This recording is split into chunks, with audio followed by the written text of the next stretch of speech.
The chandeliers of the Marchmont ballroom cast their golden light upon 300 of London's finest, their brilliance reflecting off silk gowns and jewelled throats. Yet somehow the shadows seemed to gather most thickly in the corner where Lady Beatrice Ashford stood. The wallpaper behind her displayed an intricate pattern of climbing roses, though none so faded as she had become over 4 interminable seasons,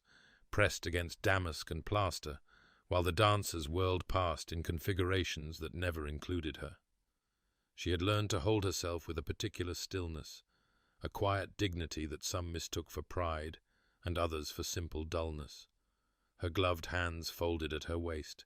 her expression composed into something that might pass for serene contentment if one did not look too closely at her eyes. The whispers had a texture she had come to know intimately, like the brush of moth wings against one's cheek in darkness, there, always there, but never quite substantial enough to confront directly. 4 seasons, Lady Pemberton's voice carried from behind a fan, pitched just loud enough to ensure Beatrice would hear. And still no prospect at all, poor creature. The murmurs of agreement rippled outward like stones cast into still water, and Beatrice felt each one strike, though her expression never wavered. She had been 17 when she first entered these glittering rooms, her mother's hopes as carefully arranged as the flowers adorning her hair, her father's guilt already beginning to etch lines around his mouth, though she had not understood why then. Now she was 20, and the debutantes from her first season were matrons with children, their complexions softened by contentment, while hers had merely paled from the endless waiting. "I have become invisible," she thought, watching a cluster of younger girls glide past without a glance, their laughter bright as bells. Or perhaps worse, I have become visible only as an object of pity. The season of 1817 was declared the most brilliant in memory, the ballrooms overflowing with eligible gentlemen returned from the continent, the marriage market flourishing with unusual vigour, and yet she remained unclaimed, unwanted, a persistent reminder that not every story ended as it should. Lord Hartley swept past with Miss Caroline Dewsbury, and Beatrice remembered when his mother had suggested her as a suitable match just last year, remembered the horror that had flickered across his face, quickly masked, but not quickly enough. Near the refreshment table, 3 debutantes in their first season stood in a tight cluster, their eyes upon her, and then came the laughter, not hidden behind fans or muffled by gloves, but open and bright and cruel, the kind of laughter that says, "Thank heavens, I am not her." Beatrice's fingers tightened imperceptibly against each other, the only outward sign that she had heard, that she understood perfectly well. She had become the cautionary tale mothers whispered to their daughters, the spectre of failure haunting every wallflower corner, the laughingstock of every season. 3 years prior, when Beatrice had been 17 and still harboured foolish notions about romance and destiny, her father had summoned her to his study with a face like ash, the morning light filtering through windows that overlooked gardens her mother could no longer afford to maintain properly, and she had known before he spoke that something fundamental had shifted in the architecture of her life. Lord Ashford had never been a strong man, his weakness manifesting not in cruelty, but in that peculiar cowardice that drives men to gaming tables and promissory notes, to the gradual dissolution of estates through cards and dice, and the desperate hope that the next hand would restore everything the last had lost. And now the reckoning had come due in ways that made his hands tremble as he explained. "There is a gentleman," he had said, unable to meet her eyes, "the Duke of Ashcroft, who has proposed a solution to our difficulties."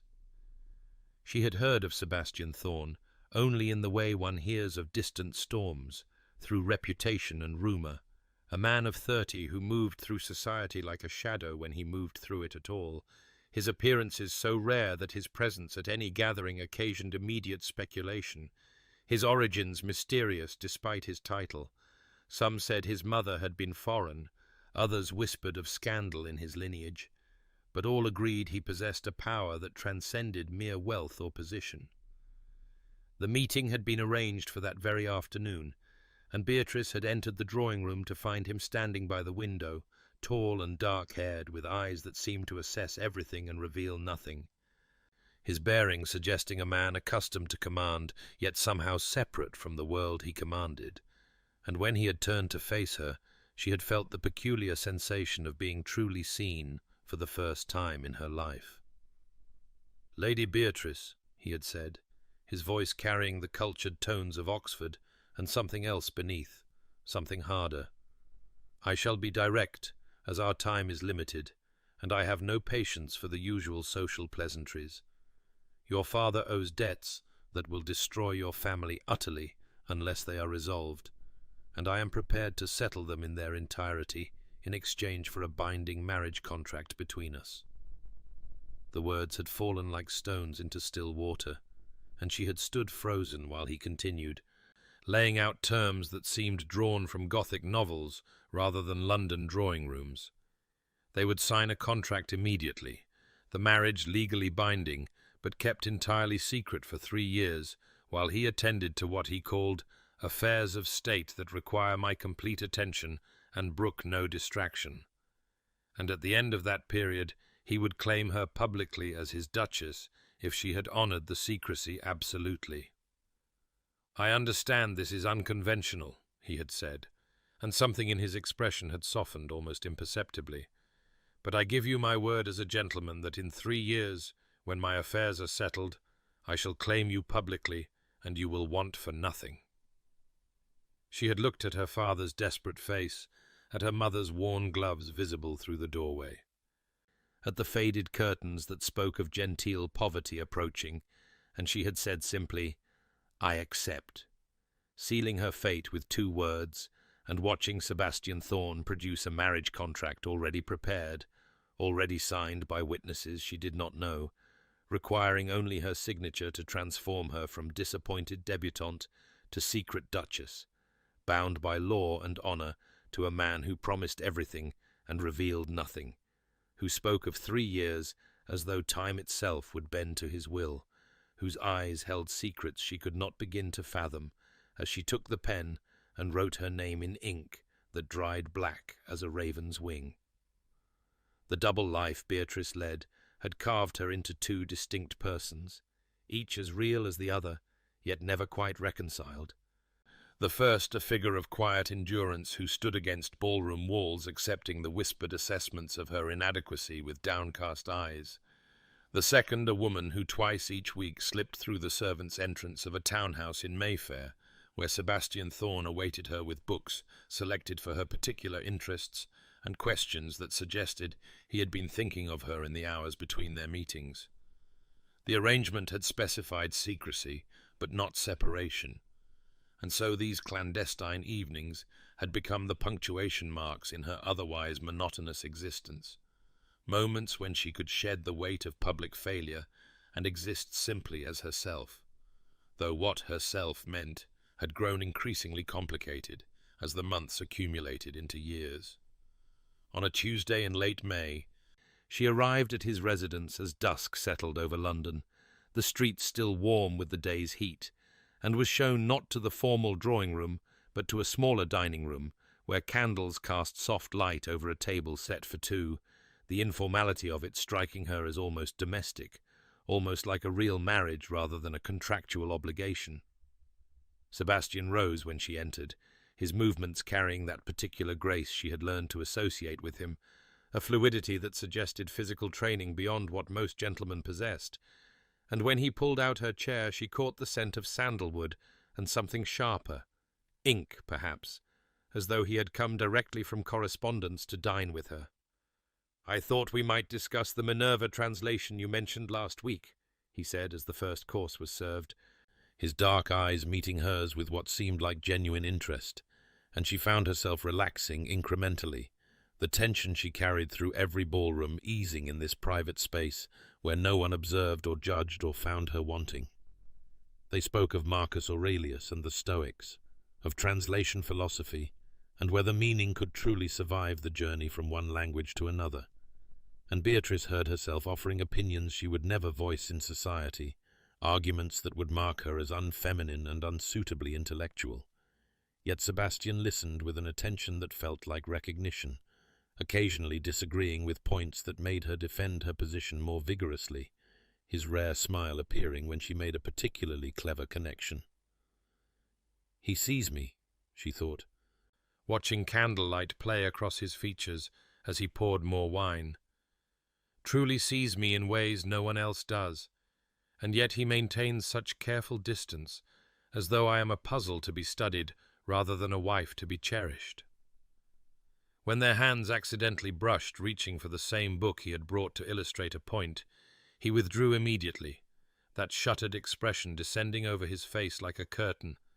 and she felt the familiar ache of wanting something more than their contract allowed, the dangerous stirring of genuine feeling for a man who had promised her nothing beyond eventual public acknowledgement. The evening ended as it always did, with Sebastian escorting her to the servants' entrance where her maid waited, his farewell formal and correct,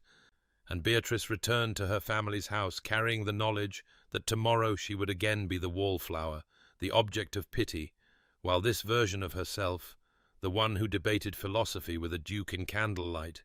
would retreat into shadow until their next appointed meeting, this strange division of self becoming ever more difficult to bear. Lady Pemberton's garden party arrived with the June roses in full bloom,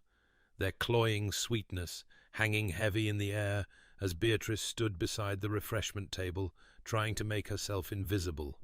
a skill she had perfected over 4 seasons of social failure, watching her mother's increasingly desperate attempts at cheerful conversation with women who had long since written off the Ashford family as unimportant, their declining fortunes evident in everything from her mother's outdated gown to the absence of invitations to the most prestigious events. The garden itself mocked her with its abundance, climbing roses and manicured hedges speaking of wealth her own family no longer possessed, and she had positioned herself near the fountain, where the sound of falling water might cover the whispers she knew followed her like shadows, though today even that small mercy failed her. "Utterly hopeless," Lady Worthington's voice carried across the roses with that particular clarity that suggested she either did not care or actively wished to be overheard. 4 seasons and not a single serious prospect, though one can hardly blame the gentleman when the girl has neither fortune nor beauty to recommend her. Beatrice's hand tightened on her teacup until the delicate porcelain threatened to crack, her face maintaining its careful composure, while something inside her withered, and she watched Lady Pemberton nod in solemn agreement, adding that it was a shame, really, what Lord Ashford's weakness had done to his daughter's prospects, as though Beatrice were not standing mere yards away, as though she were already a ghost haunting the edges of society. The afternoon descended into fresh humiliation when Lord Hartley, a pleasant if unremarkable gentleman of modest fortune, approached under what Beatrice recognized immediately as his mother's forceful direction, the older woman's hand on his elbow propelling him forward with visible determination, and Beatrice steeled herself for whatever awkward conversation was to follow. "Lady Beatrice," he began, his discomfort evident in the way he could not quite meet her eyes, "my mother suggested I might ask if you would care to view the conservatory." But before Beatrice could formulate a response, his mother materialized at his side with a laugh that sounded like breaking glass, declaring loudly that she had been mistaken, that Lord Hartley was expected at another engagement entirely, her message clear to everyone within earshot. Even charitable pity had its limits, and association with Beatrice Ashford had become too damaging to contemplate. Beatrice watched them retreat with her chin held high, though her vision blurred treacherously, and across the garden she caught sight of her father turning away from the scene, guilt etched in every line of his posture, unable to face what his weakness had cost his daughter, while her mother's worried face appeared and disappeared among the crowd like a pale moon behind clouds. The final blow came as afternoon faded toward evening, and the assembled company gathered to hear the Viscount Blackwood announce his daughter Margaret's engagement to the Earl of Somerset's heir, the collective approval and celebration throwing into sharp relief everything Beatrice lacked, and she stood applauding with the rest, while her younger sister Caroline touched her arm with sympathy that somehow hurt worse than mockery, whispering that Beatrice's time would come, though both knew the words for the kindness they were, empty of conviction. That night, Beatrice sat alone in her chamber after her family had retired, the sounds of London filtering through her window, and allowed herself to wonder for the first time if Sebastian Thorne had been real at all, or merely some elaborate fantasy her desperate mind had constructed, whether those candle-lit dinners and philosophical conversations existed anywhere but in her imagination, because surely no man of such power and position would bind himself to society's most pitied failure. Surely the contract itself was delusion born of her father's shame and her own need to believe salvation possible. The 3-year mark approached with autumn, mere months away now, and Beatrice found herself simultaneously dreading and longing for its arrival, knowing that when Sebastian failed to claim her publicly as promised, the last fragile hope sustaining her through these years of humiliation would die, and she would finally have to accept herself as society saw her, utterly hopeless, destined for spinsterhood or worse, the governess position or companion role that awaited women without fortune or prospects, her education and intelligence meaningless in a world that valued only beauty and connections she did not possess. Sebastian Thorne stood in the shadows of Lady Pemberton's garden party watching Beatrice Ashford endure her latest humiliation with that same quiet dignity that had begun to haunt his thoughts in ways the contract had never anticipated, her spine straight as Lord Hartley's mother pulled her son away, as though Beatrice carried some contagion. And Sebastian felt his jaw tighten with an anger he had no right to feel, given that he himself was the architect of her isolation, having bound her to secrecy while he navigated the treacherous political waters that had threatened to swallow his family's legacy whole. The matter had begun 5 years prior, when his uncle's involvement in a failed plot against the Crown had cast suspicion upon the entire Ashcroft line, and Sebastian had spent those years methodically dismantling the network of conspirators, gathering evidence to prove his family's loyalty, while simultaneously rooting out those who would use his name for treason, dangerous work that required absolute discretion and left no room for the vulnerability a publicly acknowledged wife would represent. His enemies were not men who observed gentlemanly codes of honor. They were shadows who struck at families, at loved ones, at anyone who might provide leverage. And so when Lord Ashford's gambling debts had presented an opportunity to secure a future wife while maintaining complete secrecy, Sebastian had seen it as perfect timing, a way to fulfill his duty to provide an heir while keeping any potential Duchess safely anonymous until the threats were neutralized. What he had not anticipated was Beatrice herself, the way her mind worked through problems with a precision that rivaled his own, her unexpected humor emerging in their private conversations, the particular tilt of her head when she considered a new idea. And somewhere between their first awkward dinner and their most recent discussion of Herodotus, he had stopped seeing her as a contractual obligation and begun seeing her as the woman he found himself thinking of when he should have been focused on matters of state and survival. From his position in the shadows, he watched her collect herself after Hartley's rejection, saw the moment her composure threatened to crack before she forced it back into place, and he wanted to cross that garden and announce to every sneering aristocrat exactly who she was to him. But the latest intelligence from his network made such revelation impossible. Not yet. Not when Lord Pemberton himself was proving to have connections to the very conspiracy Sebastian was dismantling, not when exposure might mean Beatrice becoming a target rather than a duchess.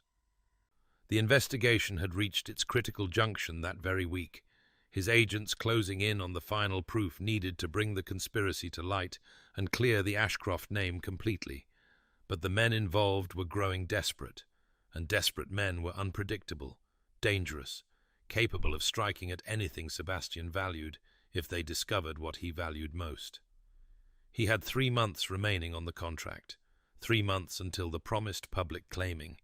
and Sebastian found himself torn between the protective instinct that had kept her safe through obscurity and the growing certainty that watching her suffer society's disdain while he did nothing was a different kind of cruelty, perhaps worse than any threat his enemies might pose.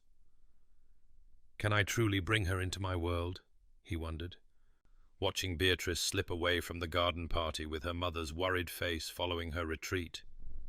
"Can I expose her to the dangers that circle my life like wolves? Or would claiming her publicly be the greatest selfishness, trading her social suffering for physical peril?" The decision loomed before him as he disappeared into London's evening streets, knowing that whatever choice he made would alter both their lives irrevocably, and hoping he possessed wisdom enough to choose correctly. Weeks passed with the peculiar weight of summer sliding toward autumn, and their clandestine meetings continued with a regularity that had become the fixed point around which Beatrice's existence revolved. Tuesday and Friday evenings, when she would slip through the servants' entrance of Sebastian's Mayfair residence under cover of twilight, the household staff long since trained to discretion, greeting her with respectful nods as though her presence were the most natural thing in the world, rather than a secret that would shock London society to its foundations. The library had become their customary meeting place, a room of floor-to-ceiling mahogany shelves and deep leather chairs positioned before a fireplace that Sebastian kept burning even in mild weather, claiming he preferred the light of flames to candles for reading. And it was there that Beatrice discovered the man beneath the Duke's austere reputation, his unexpected passion for Greek philosophy, and his detailed knowledge of botanical sciences,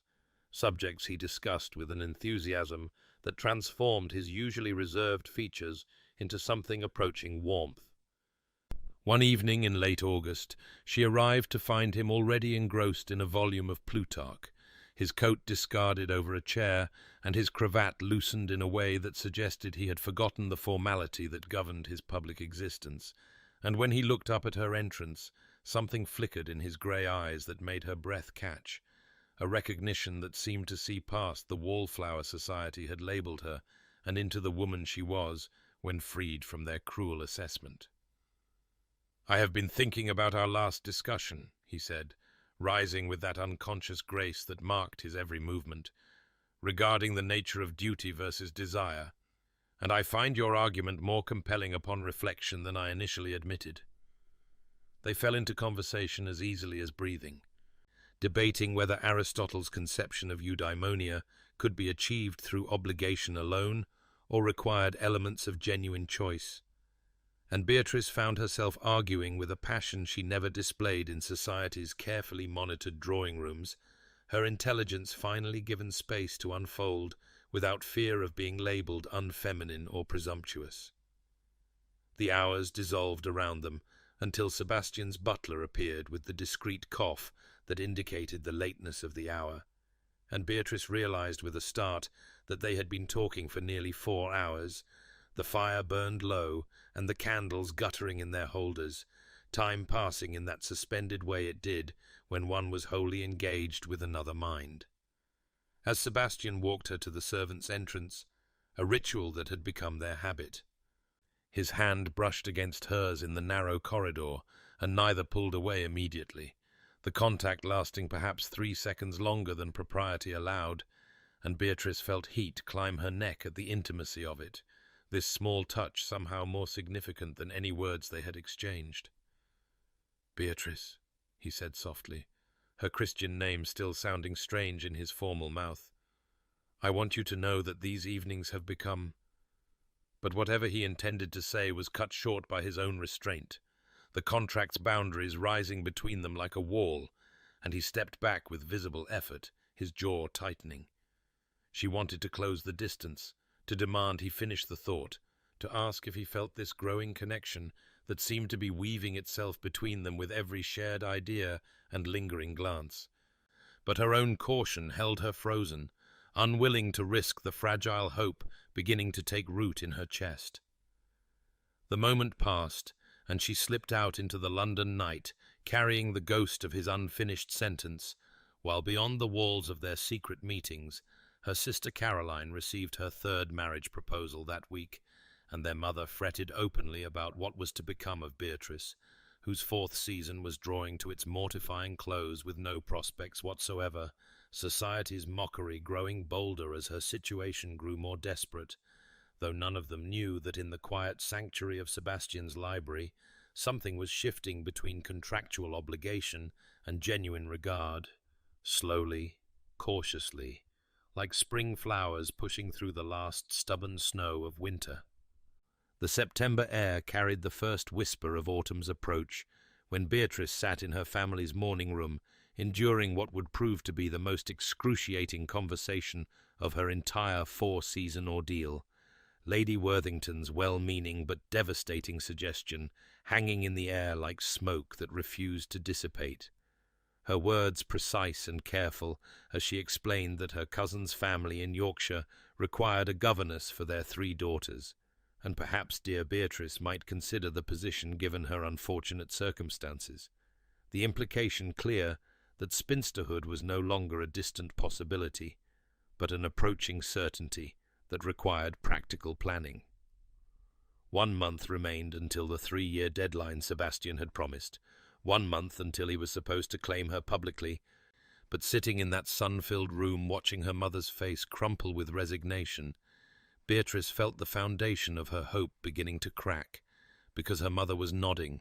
actually nodding, tears streaming down her face as she agreed that perhaps it would be for the best, that Beatrice had always been good with children, and a respectable position was preferable to becoming a burden on Caroline's future household. Her father remained conspicuously absent from the discussion, his guilt over the gambling debts that had necessitated the secret contract keeping him confined to his study, where he could avoid witnessing the consequences of his failures. And Beatrice sat very still with her hands folded in her lap, thinking how fitting it would be if she ended her days teaching other women's daughters, while her own marriage remained a secret that would die with her, a contract fulfilled in letter, but never in spirit. Meanwhile, across London in his study at the Ashcroft residence, Sebastian received intelligence from his most trusted agent that made his blood run cold, not merely information about the conspiracy he had been dismantling, but evidence that his enemies had begun investigating his private life, asking questions about his movements on Tuesday and Friday evenings, making inquiries among servants,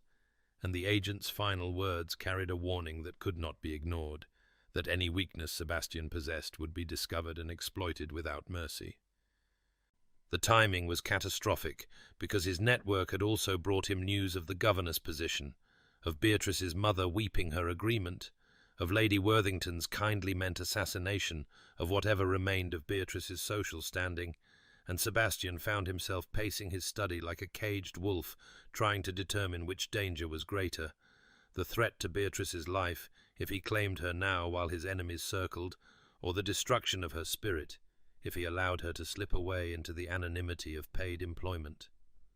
His investigation was nearly complete. 3 more weeks, and he would have sufficient evidence to bring before the Crown, to clear his family's name and eliminate the threats that had necessitated secrecy. But 3 weeks might as well be 3 years if Beatrice accepted that position and disappeared into Yorkshire,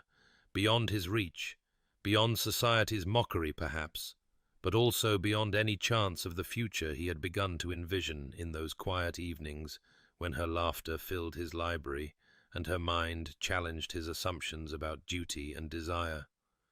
The choice crystallized before him with brutal clarity: keep her safe through continued anonymity and lose her entirely to a life of genteel servitude,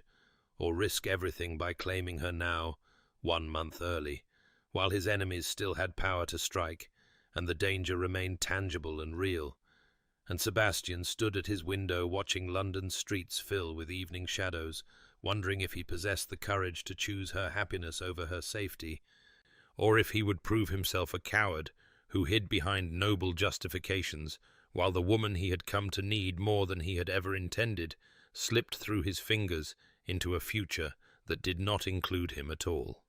The Marchfield ball arrived on a Thursday evening, thick with the scent of forced hothouse roses and the brittle gaiety of London's elite, celebrating what seemed an endless succession of betrothals, and Beatrice stood in her customary position near the potted palms, watching the ballroom transform into a theatre of announcements as couple after couple stepped forward to receive society's congratulations, including Eleanor Hartwick, who had debuted the same season as Beatrice and was now expecting her second child, and Margaret Thornbury, who had been considered plain until her substantial dowry attracted a viscount, and even shy little Anne Weatherby, who had married a country squire and seemed genuinely content despite his lack of title. Each announcement felt like a small death, a reminder that 4 years had passed since Beatrice's own debut, and she stood exactly where she had begun, except older now and more thoroughly dismissed, the young debutantes of this season not even bothering to mock her anymore, but simply looking through her as though she were part of the wallpaper pattern, not threatening enough to warrant cruelty, and not interesting enough to warrant acknowledgement. Lady Pemberton approached with that particular expression of saccharine concern that aristocratic women perfected for delivering social assassinations, her fan fluttering as she said in a voice pitched to carry to the nearby listeners, "Dear Beatrice, I have been meaning to speak with you about your future. Surely you must know that spinsterhood is nothing to be ashamed of in this modern age. Why, my own cousin never married, and she runs a very respectable household in Bath, quite content with her independence, I assure you." And something in Beatrice's chest cracked, hearing her worst fears spoken aloud as established fact, spinsterhood no longer a possibility to be avoided, but an inevitability to be embraced with whatever dignity she could muster. She felt her composure beginning to fracture. That careful mask she had maintained through 4 seasons of humiliation, slipping as Lady Pemberton continued with her kindly meant destruction, suggesting that Beatrice might consider the governor's position Lady Worthington had mentioned, that there was no shame in honest employment, that some women were simply not destined for marriage, and it was better to accept this truth than to continue suffering the disappointment of hope. And Beatrice heard herself making some polite response, though she could not afterward remember what she had said, her body moving on instinct as she excused herself and walked with measured steps toward the terrace doors, maintaining her dignity until she reached the garden, where the September night received her with cool mercy, and she finally allowed herself to break. Standing among the sculpted hedges with London's lights glittering in the distance, Beatrice pressed her hands against her face and let herself ask the question she had been suppressing for months. What if Sebastian had never been real? What if those evenings in his library had been elaborate theatre performed for reasons she could not fathom?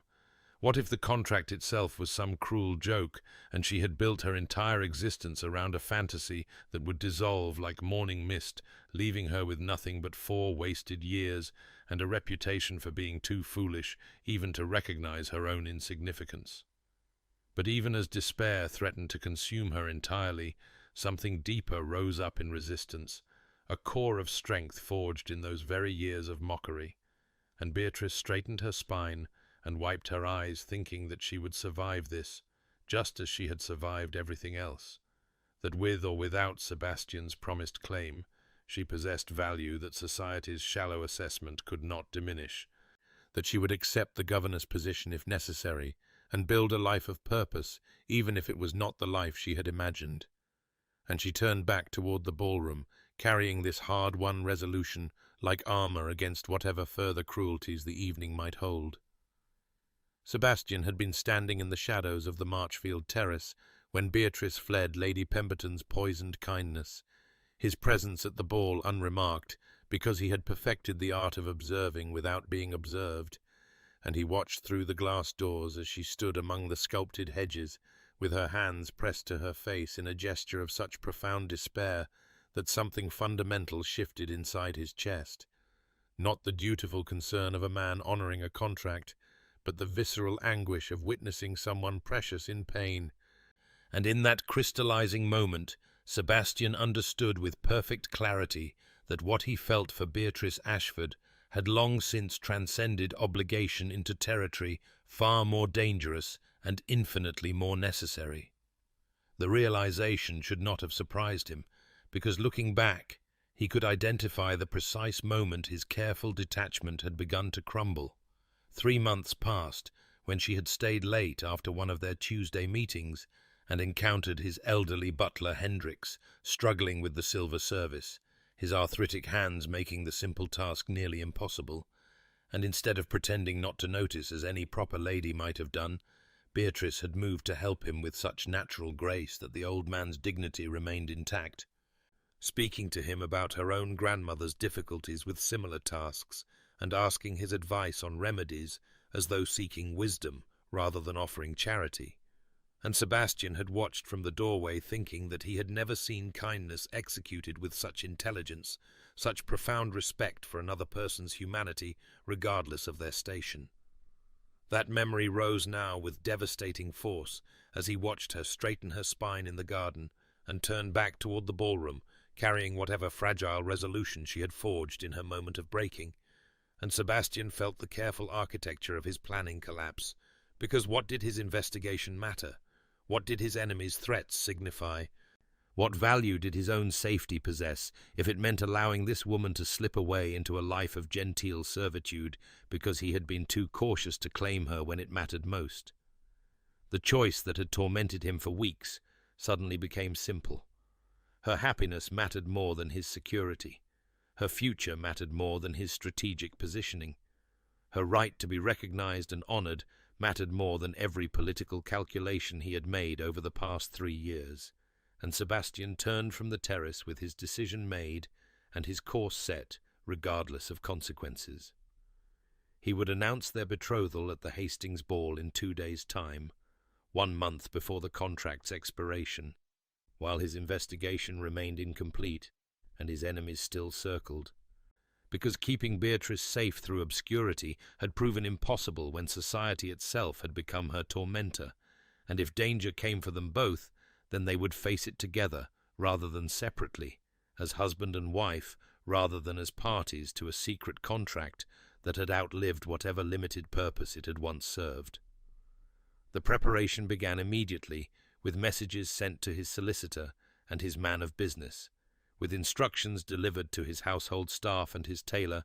with a particular letter drafted to the Marquis of Hastings requesting a private word before the ball. And through it all, Sebastian carried the image of Beatrice, standing alone in that garden, choosing survival over despair, thinking that she deserved so much more than mere survival, that she deserved recognition and celebration, and a future filled with the kind of joy that society had denied her through its shallow cruelty. And he would give her that future, even if it cost him everything he had spent 3 years protecting, because she had become infinitely more valuable than his own carefully preserved security. The message arrived on Saturday morning, delivered by Sebastian's footman to the Ashford residence, a simple card requesting Beatrice's presence that evening at their usual meeting place, and she held the heavy paper stock between trembling fingers, thinking that this must be the end, that he had decided the contract was too burdensome or too dangerous, or simply too inconvenient now that the 3-year mark approached, and she dressed that evening with the careful precision of someone preparing for execution, choosing her plainest gown because there seemed no point in pretense any more, arriving at his Mayfair residence just as twilight painted the windows gold, and finding Sebastian waiting in the library where they had spent so many Tuesday evenings discussing philosophy and literature, as though they were friends rather than parties, bound by her father's desperation and his own inscrutable purposes. He stood when she entered, and something in his expression made her breath catch. Not the careful courtesy he usually maintained, but something raw and less controlled. And before she could steel herself properly, he said in a voice that carried none of his customary detachment, "I owe you an apology. That 3 years cannot adequately convey, Beatrice. I have watched you endure humiliation that was partly of my making. I have maintained this arrangement for reasons that seemed compelling at the time, but now appear merely cowardly, and I have allowed you to believe yourself unloved when the truth is that I—" But he stopped there as though the words themselves were too costly to speak, and Beatrice felt something dangerous unfurl in her chest, hope mixed with fury, because how dare he offer tenderness now, after years of careful distance, after she had finally learned to survive without it. She heard herself respond with a coolness that belied the chaos inside her. "Your Grace is kind to concern himself with my feelings after so long ignoring them, but I assure you that I have made my peace with our arrangement, and whatever conclusion you have decided upon, I shall accept with equanimity." And the formality was a shield against the part of her that wanted desperately to believe his unfinished confession, that wanted to cross the space between them and demand he complete that sentence and make real whatever fragile possibility it implied. Sebastian accepted her guardedness without protest, simply nodding as though he had expected nothing less, and said quietly, "I understand your distrust. I have given you every reason to doubt both my honor and my intentions, but I ask that you hear what I have come to tell you, even if you cannot yet believe it." And then he explained with careful precision that tomorrow at the Hastings ball he intended to announce their betrothal publicly, to produce the contract and claim her before all of London society, to transform her from wallflower to Duchess in a single evening regardless of consequences to himself or his unfinished business. And Beatrice felt the room tilt slightly, because this was what she had waited for through 4 seasons of mockery. But now that it arrived, she found herself terrified, thinking that public recognition meant public scrutiny, that society's interest could be as cruel as its dismissal, that perhaps obscurity had been a kind of protection she had not properly valued. She asked the question that mattered most, her voice barely steady. "Why now? Why tomorrow when the contract allows another month? What has changed?" And Sebastian's answer came with devastating honesty. "I watched you break at the Marchfield ball. I saw what my protection through secrecy has cost you, and I realized that I would rather face whatever dangers I have been avoiding than spend another day allowing you to suffer alone." And in his eyes, Beatrice saw something she had never quite seen before, a vulnerability that matched her own, and she understood that whatever happened tomorrow would irrevocably alter both their lives, that there would be no returning to the careful distance they had maintained, and the terror of that transformation warred with a hope so fierce it threatened to undo her completely.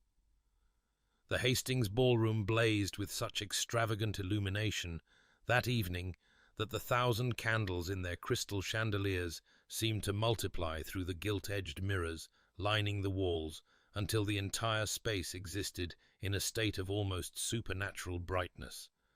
And Beatrice felt the familiar tightening in her chest as their carriage drew up to the entrance, because this was the grandest ball of the season, the event where reputations were made and unmade, where marriage arrangements were whispered into being, and social positions were either confirmed or destroyed, and she knew that whatever Sebastian intended would happen here before London's most critical assembly. She entered with her mother and father, her sister Caroline radiant beside her betrothed Lord Winters, and Beatrice assumed her customary position near the potted palms at the ballroom's eastern edge, the location she had occupied at so many similar events that the wallpaper pattern had become as familiar as the papers in her own bedroom. But tonight felt different, because somewhere in this glittering crowd Sebastian was present. Actually present at a social function for the first time in anyone's recent memory, and she could feel the electricity of speculation crackling through the assembled guests, like lightning before a storm. She spotted him almost immediately, because he commanded attention simply by existing, tall and dark-haired in his perfectly tailored evening clothes, standing near the orchestra with the Marquis of Hastings, and every matron in the room had oriented toward him like flowers toward unexpected sunlight, their unmarried daughters positioned with calculated casualness in his potential line of sight. And Beatrice felt doubt creep through her with cold fingers, because looking at him here in his natural element of power and consequence, she could not quite believe that this man would choose to bind himself publicly to society's most notorious failure. She watched as Lady Pemberton made her approach with her daughter Lucinda, watched as several other ambitious mothers manoeuvred their girls into his vicinity, and the old familiar shame rose in Beatrice's throat, because what had she been thinking? What delusion had possessed her to imagine that Sebastian's words last night meant anything against the reality of what London society offered him?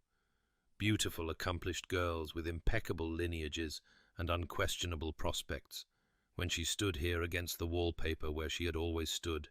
where she would perhaps always stand,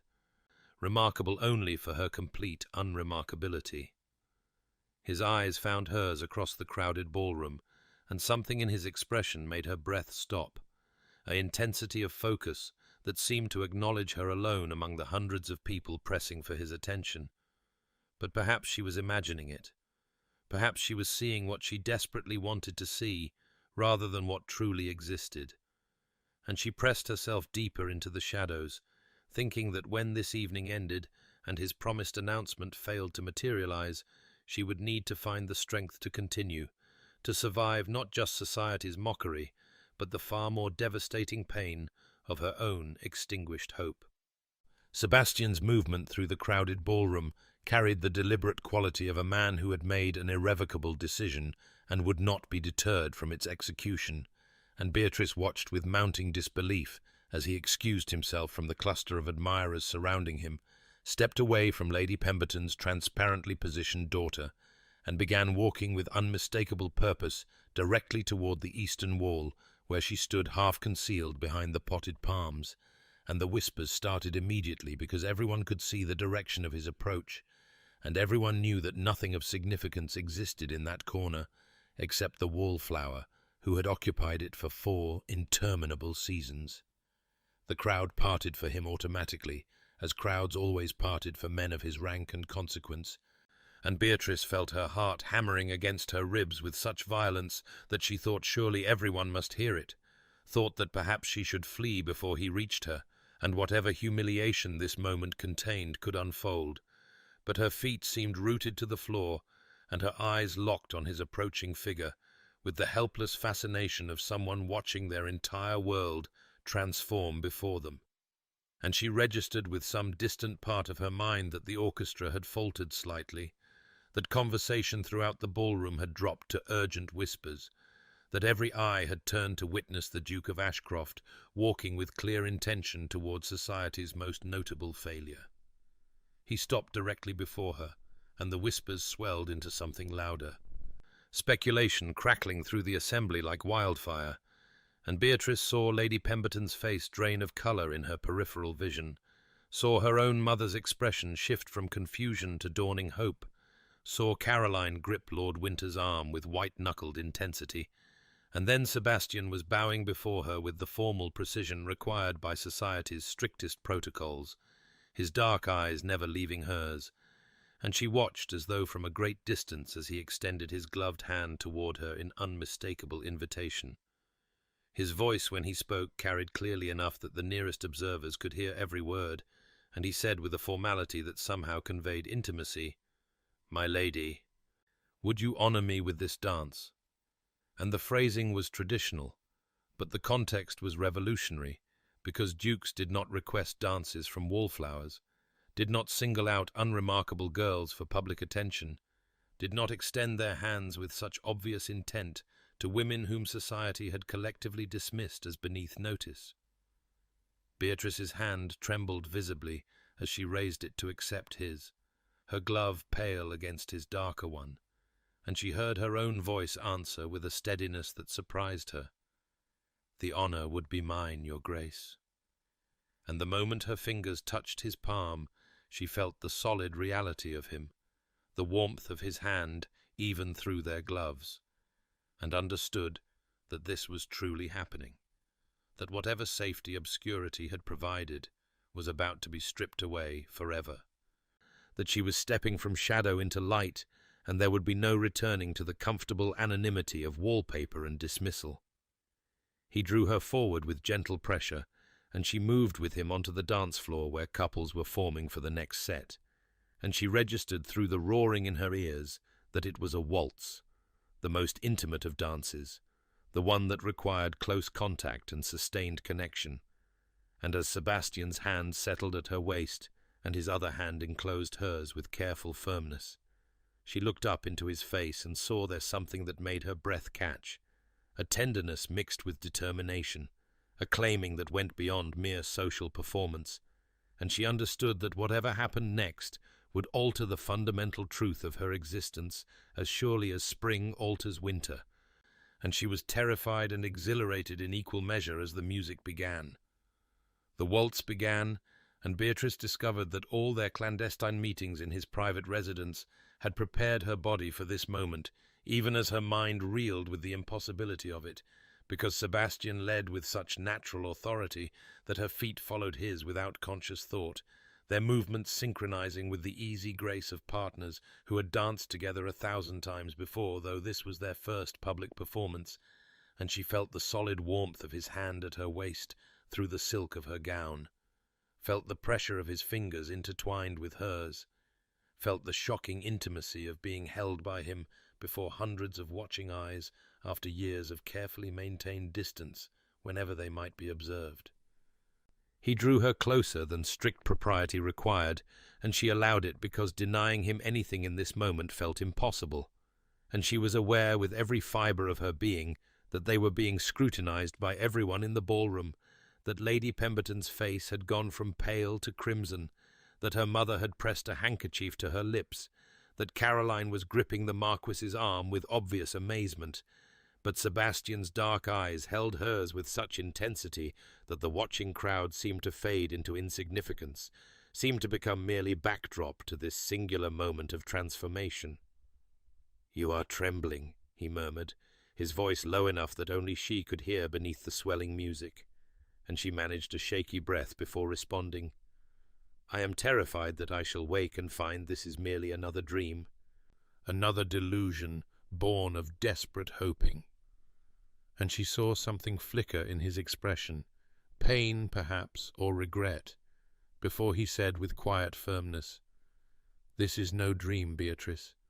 This is the beginning of what should have been yours from the first moment, what I should have given you years ago, rather than asking you to wait in shadows while I resolved matters that now seem far less important than the cost you have paid." She felt tears threatening, and blinked them back, because she would not weep here before all these people who had dismissed her, would not give them the satisfaction of seeing her overcome, and she said with more steadiness than she felt, "They are all watching us, Sebastian. They are all wondering why you would choose someone like me when you might have anyone." And his hand tightened fractionally at her waist as he answered, "Let them wonder. Let them scramble to revise their foolish assessments. Let them see what I have known these 3 years, that you possess more genuine worth than any woman in this assembly, that your grace under their cruelty revealed depths of character they cannot begin to comprehend." The music swirled around them, and Beatrice allowed herself to believe him, allowed herself to feel the truth of what was happening, rather than the fear of what might still go wrong. And she noticed how he looked at her, with an expression she had never seen him wear in public, a tenderness usually reserved for their private moments, and she understood that he was claiming her not just through words and presence, but through every visible gesture, making it clear to anyone with eyes that this was not duty or obligation, but something far more profound.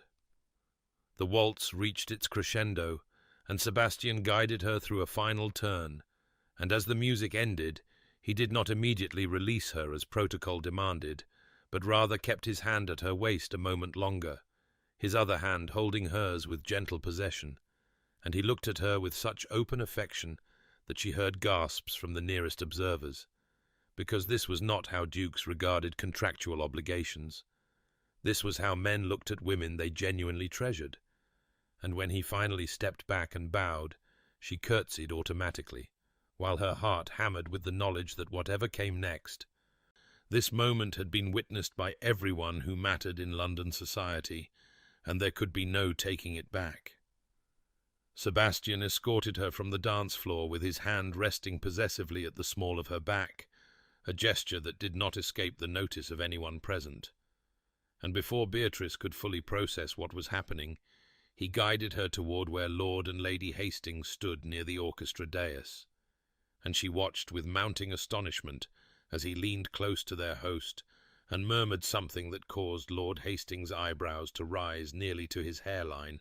before the older man nodded slowly and moved to signal the orchestra master.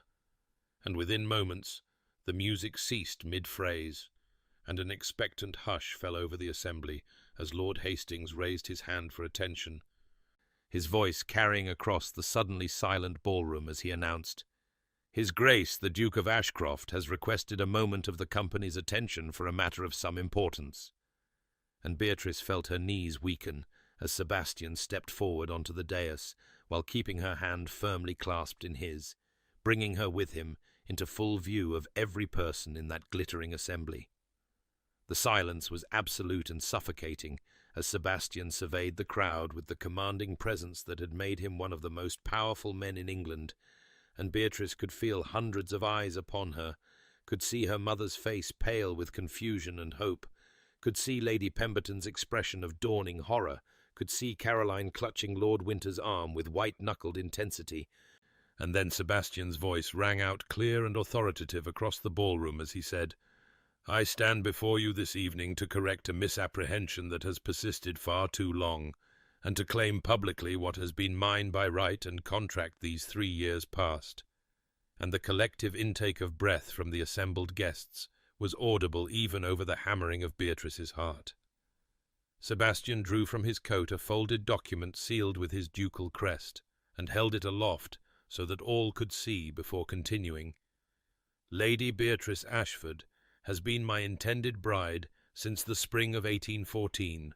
bound to me by formal betrothal contract, signed and witnessed in the presence of her father and my solicitors. A contract I produce now for any who wish to verify its authenticity and date." And he handed the document to Lord Hastings, who examined it with widening eyes before nodding confirmation to the assembly,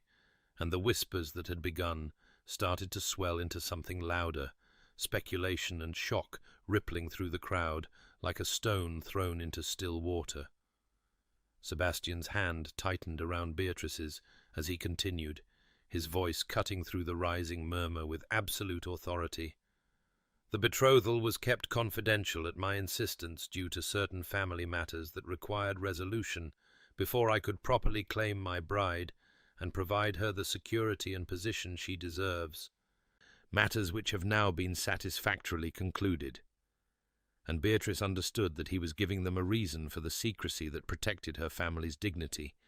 that made it seem his choice rather than desperation born of her father's debts, and she felt gratitude mix with her terror as he turned to look at her directly, with an expression of such open possessiveness that several women in the front rows gasped audibly. His final words rang out like a proclamation, formal and irrevocable, as he declared to the assembled company, "Lady Beatrice has been mine all along, promised and faithful while I resolved impediments to our union, and I announce now before you all that our wedding shall proceed within the fortnight, at which time she shall take her rightful place as Duchess of Ashcroft." And for one breathless moment the ballroom remained frozen in stunned silence before it erupted into chaos, voices rising in exclamation and speculation, heads turning to neighbours in frantic whispered conversation. And through it all, Sebastian stood unmoved and commanding beside her, his hand never releasing hers, his presence declaring more clearly than any words that he would not be swayed or questioned, that this was accomplished fact rather than mere intention, and Beatrice stood trembling beside him as her entire world inverted in the space of a single announcement.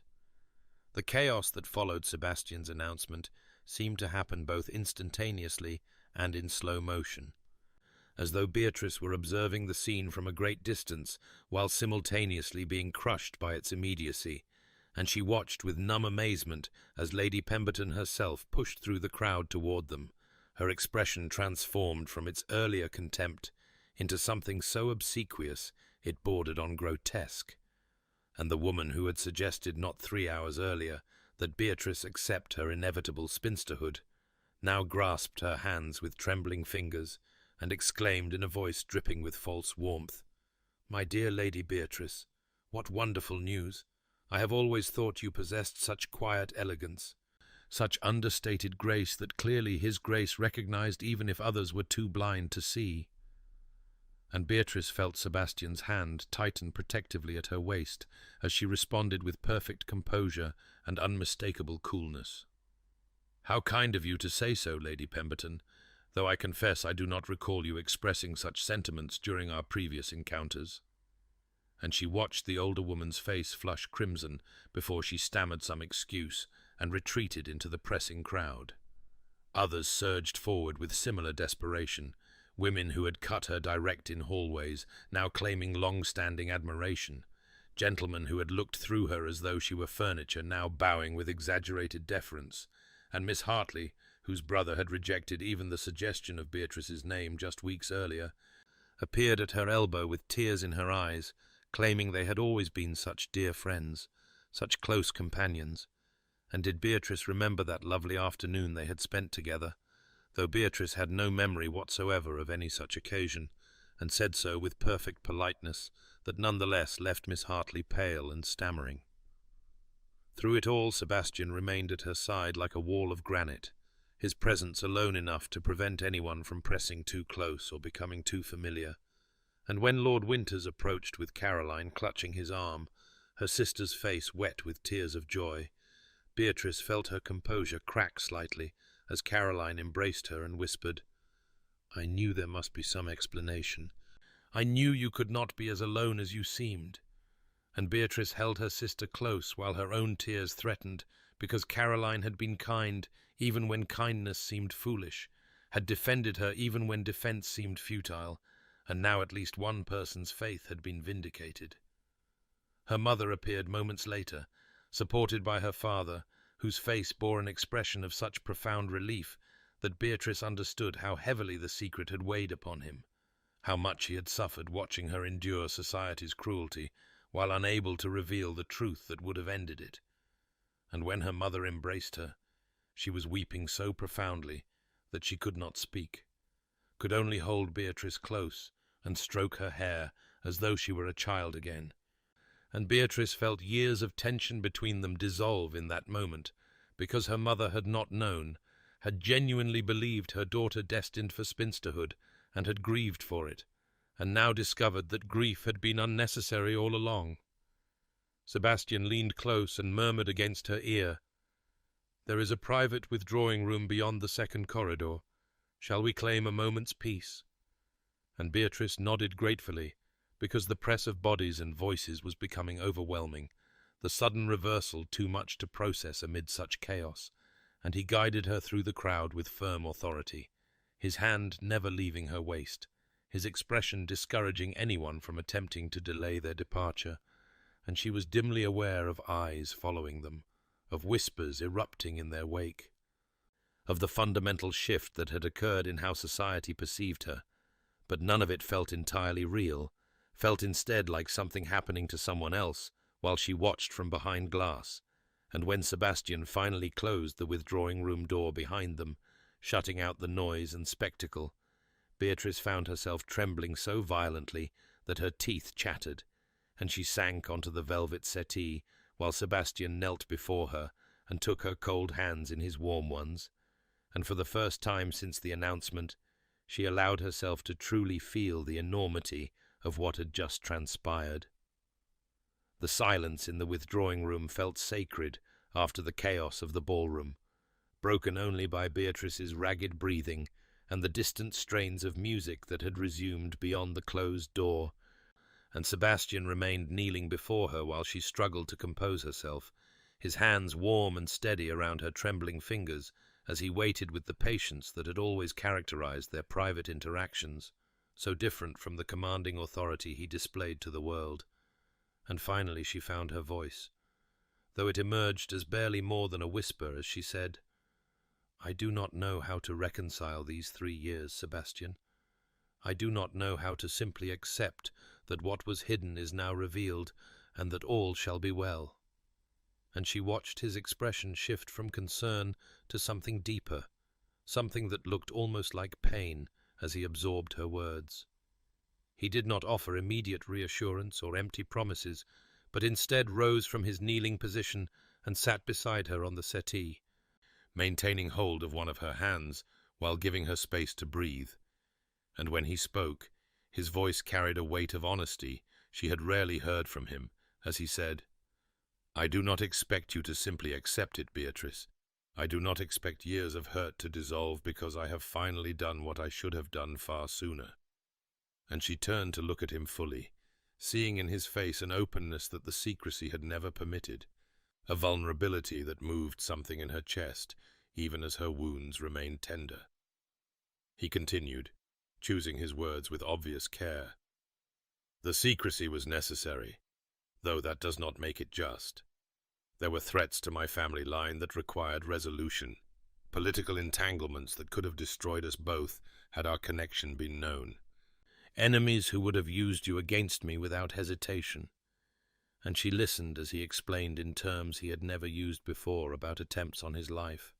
about machinations in Parliament that had threatened the dukedom itself, about investigations he had conducted into corruption that had made him targets of powerful men, and she understood that he was trusting her with truths he had guarded even from his closest advisers.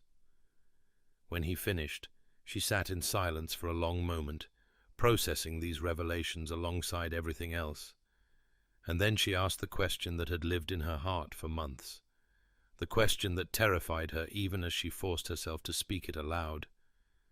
"Do you love me, Sebastian, or do you merely honor an obligation you accepted 3 years past?" And she watched him go very still beside her, watched something flicker across his face that might have been surprise or fear or recognition, and the pause before his answer stretched so long that she felt her heart begin to break even before he spoke. But when his words finally came, they were not the smooth assurances of a practiced courtier, but something rougher, more real, as he said, "I do not know when obligation became something more. I cannot point to a single moment when duty transformed into desire. But I know that watching you endure society's cruelty, while I remained unable to defend you publicly, has been the greatest torment of my life. I know that your intelligence and grace and quiet strength have come to occupy my thoughts far more than mere obligation would warrant. I know that the idea of any life that does not include you has become unthinkable." And he turned to face her fully, his grey eyes holding hers with an intensity that made her breath catch as he continued, "Whether you call that love or something else I cannot say with certainty, for I have never felt its like before, but I can tell you with absolute truth that you are not mere obligation to me, Beatrice. You have not been for some time." She felt tears slip down her cheeks unbidden as she absorbed his words, searching his face for any sign of deception, and finding none. Finding instead a man who looked as uncertain and exposed as she felt. And slowly,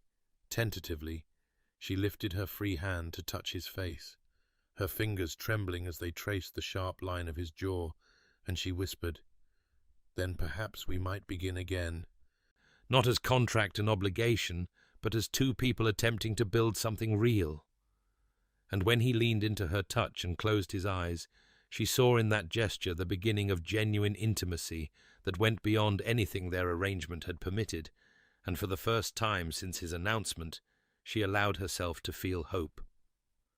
The days following the Hastings ball transformed Beatrice's existence with a swiftness that left her reeling,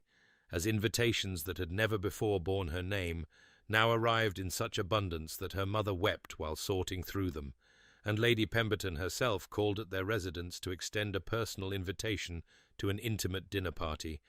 the very same woman who had suggested just weeks earlier that Beatrice accept her spinsterhood with grace, now claiming in syrupy tones that she had always recognized something special in dear Lady Beatrice, had always known she possessed qualities that would attract the most discerning of gentlemen, and Beatrice received her with perfect politeness that nonetheless conveyed precisely how transparent such revisionism appeared, her composure never wavering even as she declined the invitation, with the explanation that the Duke had already claimed that evening for other plans. She found herself navigating this new social elevation with a dignity that surprised even herself, refusing to succumb to either bitterness or vindictive pleasure. understanding that true grace required her to rise above the cruelty she had endured rather than perpetuate it. And when Miss Hartley appeared at yet another gathering with desperate eyes seeking reconciliation, Beatrice accepted her stammered apology with quiet kindness, while making it clear through subtle distance that their relationship would never possess the intimacy Miss Hartley now claimed it had always held. And she watched the younger woman retreat with a mixture of satisfaction and sorrow, because she had learned too well how society's approval could vanish as quickly as it appeared. Sebastian courted her publicly with a deliberateness that spoke of genuine intention rather than mere obligation, appearing at her residence each afternoon with flowers chosen specifically for their meaning, white camellias for adoration, pink roses for grace, forget-me-nots for true love, and he took her driving through Hyde Park during the fashionable hour when all of society could observe them together,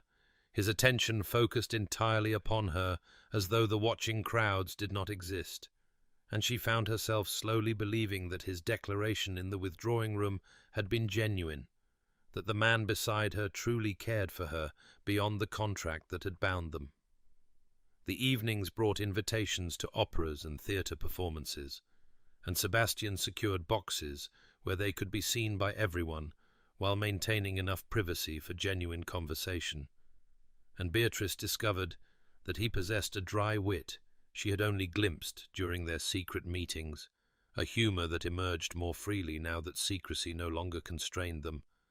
And she laughed at his observations about society's sudden reversal with a lightness she had not felt in years, the sound of her own laughter startling her because she had forgotten what joy felt like when not shadowed by imminent humiliation. Society itself seemed determined to rewrite the narrative of her previous seasons, and she overheard conversations at gatherings where women who had cut her direct now claimed to have always admired her quiet elegance, her understated sophistication, her refusal to engage in the desperate husband-hunting that characterized less refined young ladies. And the revisionism was so blatant, so utterly shameless, that Beatrice might have laughed had it not been built upon 3 years of genuine suffering. But she held her tongue and smiled politely, and allowed them their delusions because she understood that society's memory was conveniently short, and that her new position depended partly upon permitting such comfortable fictions. Yet in private moments, usually late at night when she lay sleepless in her childhood bed, Beatrice struggled to reconcile the joy of Sebastian's courtship with the memories of endless mockery, struggled to simply accept happiness after so long expecting humiliation, and she found herself weeping sometimes for no reason she could articulate, tears falling silently in the darkness as 3 years of suppressed pain finally found release. And she wondered if transformation always required this strange mixing of grief and gladness, this simultaneous mourning of what was lost and celebration of what was found. And she suspected that the girl who had accepted Sebastian's arrangement 3 years prior had died somewhere in those ballrooms, and the woman emerging now was someone different, someone stronger, but also more scarred, and she was not entirely certain yet whether that transformation had been worth its cost. The wedding took place on a crisp October morning when autumn had painted London in shades of amber and gold, and the cathedral stood magnificent against a sky so blue it seemed almost unreal, sunlight streaming through ancient stained glass windows to cast jewelled patterns across stone floors worn smooth by centuries of footsteps. And Beatrice stood in the vestibule wearing her grandmother's lace veil and a gown of ivory silk that had been altered 3 times because she could scarcely believe the day was truly arriving, could scarcely trust that she would not wake to find it all an elaborate dream conjured by a desperate heart. Her father waited beside her with tears in his eyes that spoke of guilt and relief intermingled, and he whispered as they prepared to enter the sanctuary, "I am sorry, my dear, for what necessity demanded of you 3 years past, but I confess I have never seen a union that began in such darkness find its way to such light." And she squeezed his arm gently in forgiveness and understanding, because she had learned that bitterness served no purpose, and that her father's weakness had ultimately led her to a happiness she might never have discovered otherwise, though the path had been cruel beyond measure. The organ's opening notes swelled through the cathedral with a power that seemed to vibrate in her very bones, and she processed down the aisle on her father's arm, past pews filled with all of London society, past Lady Pemberton, whose smile looked strained, past Miss Hartley, who dabbed at her eyes with obvious envy, past Lord Pembroke and his mother, who had once deemed her utterly unsuitable for their family, and she held her head high as she walked, because she was no longer the wallflower they had mocked, but rather a woman who had endured their cruelty and emerged with her essential self intact and her dignity uncompromised by their shallow judgments. Sebastian stood at the altar in formal attire that emphasized his commanding presence, but it was not his ducal bearing that made her breath catch as their eyes met, but rather the expression on his face. An openness and vulnerability visible to all present that spoke more clearly than words of genuine feeling, of a love that had grown from duty into something far more profound. And when her father placed her hand in Sebastian's, she felt the slight tremor in his fingers that told her he was as affected by this moment as she was, that beneath his composed exterior he felt the weight and wonder of what they were undertaking together. The ceremony proceeded with all the traditional solemnity, the Archbishop's voice resonating through the sacred space as he spoke of duty and devotion, of the sanctity of marriage and the bonds being forged before God and witnesses. But Beatrice heard these familiar words differently now because they applied to her in a way she had never imagined during those years of social exile, and when the moment came for vows, she spoke her promises clearly and without hesitation, watching Sebastian's eyes as she pledged herself to this man who had been contract and obligation and was becoming something infinitely more precious. His own vows carried a weight that seemed to reach beyond the scripted words, his voice steady but laden with emotion as he promised to honor and cherish her, to remain faithful in sickness and health, in prosperity and adversity, until death alone should part them. And she heard in those traditional phrases everything he had left unspoken during their years of secrecy, heard apology and promise and devotion intermingled, and when he slipped the ring onto her finger with hands that trembled slightly, she knew that whatever had brought them to this moment, the future they were building would be founded on something real and chosen rather than merely contracted and obligatory. The Archbishop pronounced them husband and wife before the assembled congregation, his words making official what had been legally binding for 3 years, but emotionally distant until recently. And then Sebastian lifted her veil with careful reverence and kissed her for the first time before all of society, their first kiss, laden with 3 years of restraint and longing and patience, and she felt in that contact a promise of intimacies yet to be discovered, of a physical connection that would mirror the emotional understanding they had been building in private. And when they finally drew apart to face the congregation as Duke and Duchess of Ashcroft, the applause that filled the cathedral felt like vindication and triumph, and the closing of one chapter, while another infinitely brighter one began to unfold before them. 2 years had passed since that October wedding, 2 years that had transformed Beatrice's existence in ways both profound and subtle, and she sat now in the morning room of their London residence as spring sunlight streamed through windows overlooking gardens she had designed herself, gardens filled with the white camellias Sebastian had brought her during their courtship, and roses in every shade from palest blush to deepest crimson. And she looked up from the letter she was composing to her mother to find her husband entering with that particular expression that still made her heart quicken even after all this time, a softness reserved only for private moments when society's eyes were not upon them. The house itself reflected their peculiar union. Its library expanded to accommodate both their collections until books lined nearly every wall, comfortable chairs positioned near fireplaces for the long evenings they spent reading aloud to one another, and she had filled the rooms with warmth that the Duke's residence had lacked before her arrival,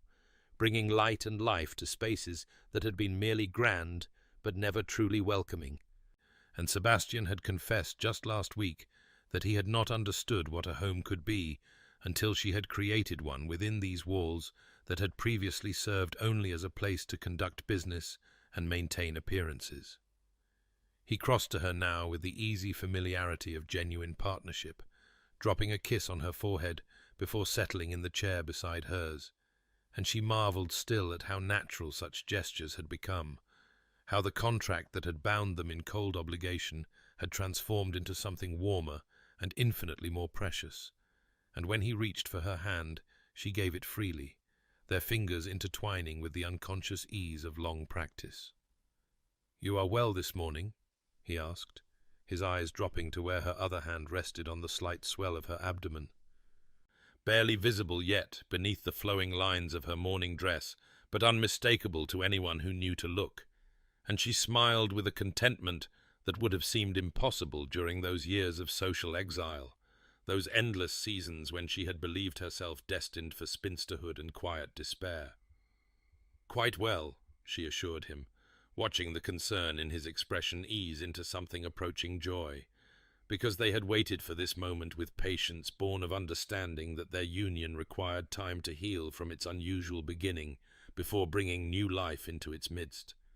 And she had insisted, despite his protests, that she needed those 2 years to truly believe in their happiness before attempting to share it with a child. The sound of arrival in the entrance hall interrupted their peaceful moment, and Beatrice recognized her sister's voice speaking with the butler, and she rose with Sebastian's assistance to greet Charlotte, who swept into the morning room with the particular energy that characterized her personality, her own marriage to Lord Whitmore having produced 3 children in as many years, and a relationship that appeared perfectly conventional and perfectly shallow in equal measure. Charlotte embraced her with genuine affection before stepping back to study her with knowing eyes, and Beatrice watched recognition dawn on her sister's face as she observed the subtle changes that pregnancy had begun to work upon Beatrice's figure, and Charlotte's delighted squeal brought Sebastian back into the room from where he had discreetly withdrawn to give the sisters privacy for their greeting. The morning passed in pleasant conversation over tea and cakes, and Beatrice found herself comparing her sister's marriage to her own with something approaching pity rather than envy, because Charlotte spoke of balls and parties and social conquests with breathless enthusiasm, while rarely mentioning her husband except in terms of what he provided or permitted. And when Sebastian returned to join them, his hand found Beatrice's shoulder in a gesture of casual affection that spoke of intimacy and partnership. And she saw her sister notice the touch and the way Beatrice leaned slightly into it, unconscious comfort that characterized their interactions now, and Charlotte's expression held something wistful, despite her apparent satisfaction with her own circumstances. After her sister departed, Beatrice remained in the morning room watching spring rain begin to fall against the windows, and Sebastian found her there an hour later, lost in contemplation of how strangely her life had unfolded, from wallflower to Duchess, from mockery to love. And when he asked what occupied her thoughts, she told him truthfully that she was remembering those years of humiliation and finding herself almost grateful for them, because suffering had taught her to value what she now possessed, had taught her that happiness earned through patience and endurance held deeper sweetness than pleasure that came too easily. And he knelt beside her chair and took both her hands in his, and told her that her grace under cruelty had been what first made him truly see her, had been what transformed obligation into something far more profound, and she believed him, because 2 years of partnership had taught her to recognize truth in his voice, and she had learned finally to trust in happiness rather than waiting always for its inevitable withdrawal. The summer ball at Lady Worthington's residence 3 years after that transformative announcement found Beatrice standing in a position of honour rather than obscurity, her hand resting on Sebastian's arm as they greeted guests with the easy grace that characterized their partnership now, and she wore sapphires that matched her gown and caught the candlelight with every movement. But it was not her jewels that drew admiring glances, but rather the unmistakable radiance that came from genuine happiness. from a life built on understanding and patience rather than mere social advancement. And when she caught sight of a young woman hovering near the wallpaper in a position achingly familiar from years past, wearing a gown slightly out of fashion and an expression of quiet resignation, Beatrice felt her heart contract with recognition and memory of what such nights had once cost her in dignity and hope. She excused herself from Sebastian's side with a touch to his hand that communicated volumes in the silent language they had developed over years of partnership, and he responded with the slightest nod and a look of such understanding that it still amazed her how completely he could read her thoughts, and she crossed the ballroom with deliberate purpose toward the young woman who seemed to be trying to disappear into the damask wallpaper. And when Beatrice approached with a warm smile, the girl's eyes widened with something between terror and desperate hope that society's most elevated Duchess would deign to notice her existence at all. "The music is quite lovely this evening, is it not?" Beatrice offered gently, positioning herself beside the girl in a manner that suggested companionship rather than condescension, and she watched the young woman struggle to form a response, clearly bewildered by this unexpected attention, and Beatrice continued softly, "I confess, I remember standing in precisely this spot during my 4th season, believing myself invisible to everyone, save those who took particular pleasure in remarking upon my continued unmarried state. And I wondered then if I would ever know anything beyond the particular cruelty of being society's perpetual disappointment." The girl's eyes filled with tears that she blinked back quickly, and she whispered, "Your Grace, I had heard you were once. That is to say, I did not realize." And Beatrice smiled with genuine warmth, because the young woman's confusion was understandable, given how thoroughly society had revised its assessment of the Duchess of Ashcroft, erasing from collective memory the years when Lady Beatrice Ashford had been their favourite object of pity and mockery, and she said quietly, "What they remember, and what was true, are often vastly different things, my dear, and I learned during those difficult years that worth exists independent of recognition, that patience sometimes yields rewards far beyond what desperation ever could, and that the judgment of those who see only surfaces tells us nothing of our essential value." She felt rather than saw Sebastian's approach, his presence a warmth at her back, and when she glanced up at him, the expression on his face held such tenderness that even after 3 years of marriage it still made her breath catch, and he bowed slightly to the young wallflower before extending his hand to Beatrice and saying, "My dear, I believe they are beginning the next set, and I find I cannot bear to watch others dance when I might have the pleasure of partnering you myself." And she placed her hand in his with the absolute trust that had replaced the trembling uncertainty of years past. And as they moved toward the dance floor, she looked back once to see the young woman watching them with an expression of dawning hope, as though witnessing their evident devotion had suggested possibilities she had not previously dared to imagine. Dear listener, perhaps you have known seasons of waiting when your worth went unrecognized, when the shallow judgments of those around you seemed to define your possibilities and limit your horizons, when you wondered if patience was merely another name for foolishness, and if hope was a luxury you could no longer afford to maintain. And I would remind you gently that the truest value often remains invisible to eyes trained only to see surface accomplishments and conventional measures of success, that the deepest connections sometimes require time and testing before they reveal their full potential, and that endurance through difficulty can forge a strength and wisdom that easy pleasure never could produce.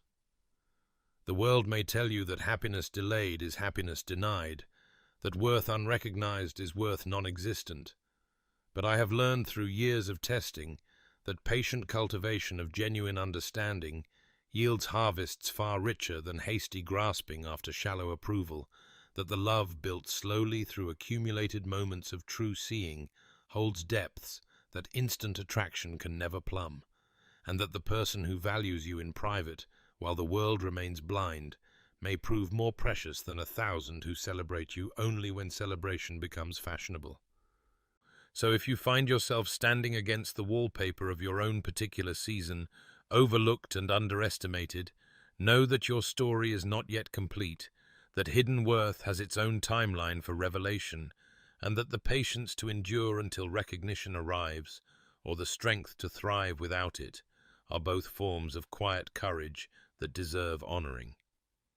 May you find peace in your own essential value, regardless of who sees or fails to see it. May patience bring you either the recognition you deserve or the wisdom to no longer require it. May your waiting seasons teach you truths that easy success could never reveal. And may you discover that the deepest happiness often comes not from being universally admired, but from being truly known and genuinely cherished by those rare souls capable of seeing beneath surfaces to the complexity and beauty that resides within. If this story has touched you, I invite you to subscribe to Regency Romance Tales, where every week we explore the transformative power of patience, the triumph of hidden worth, and the particular magic that occurs when love is built slowly and surely, rather than grasped hastily and lost easily. And I wish you gentle dreams and the quiet confidence that your own story is unfolding exactly as it must, revealing its meaning in its own perfect time.